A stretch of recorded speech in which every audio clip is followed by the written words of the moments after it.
Hi hello everyone, welcome to A to Z blogs. నేను చూపిస్తున్న ఈ చెట్టు ఏంటో మీకు తెలుసా? కనుక్కోండి, మీలో ఎవరికైనా తెలుసా ఈ చెట్టు ఏంటో? ఇదేం చెట్టు అనుకుంటున్నారు? ఇప్పుడు నేను వీటిని లాస్ట్కి ఒక ఐటమ్ వస్తుంది, అది చూపిస్తాను అనమాట.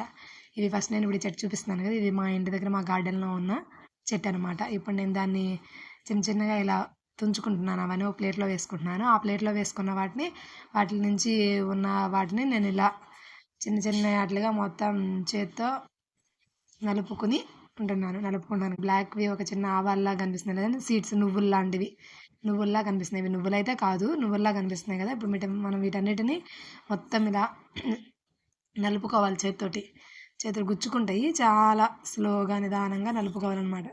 చాలా ఎక్కువ నేను కొంచెం కాబట్టి చిన్న ప్లేట్లో వేసుకున్నాను. కొంచెం ఎక్కువ చెట్టు మొత్తం కోసం లెక్క చాట్లో వేసేసుకుని నలుపుకుంటూ ఉండాలి. నలుపుకుంటే ఇప్పుడు వీటిలో ఒక మీకు సీడ్స్ కనిపిస్తున్నాయి, చిన్న చిన్నవి నువ్వులు లాంటివి కదా. నువ్వులైతే కాదు, చూడండి మీకు ప్రొఫైల్ నేను నలిపేసిన వచ్చేసింది. వాటిని శుభ్రంగా ఊదుకొని నీట్గా చెరుపుకోవాలన్నమాట. అంటే నీట్గా వాటిలో ఉన్న డస్ట్ మొత్తము, చిన్న చిన్న తొక్కు మొత్తము తీసేసుకోవాలి. తీసుకున్న తర్వాత మీకు ఎలా వచ్చింది, బ్లాక్ సీడ్స్లా కనిపిస్తుంది. ఇవి ఏంటి తెలుసా మీకు? ఇప్పుడు గుర్తుపట్టారా? సబ్జా గింజలు అనమాట. ఇది సబ్జా గింజల ట్రీ, అది చూపించింది నేను. సబ్జా గింజలు ఇవి ఒక ఓవర్ నైట్ మనం వాటర్లో వేసుకుని నానేసుకుని వాటర్ తాగితే చాలా, ఈ సమ్మర్లో చాలా కూల్గా ఉంటుంది అనమాట.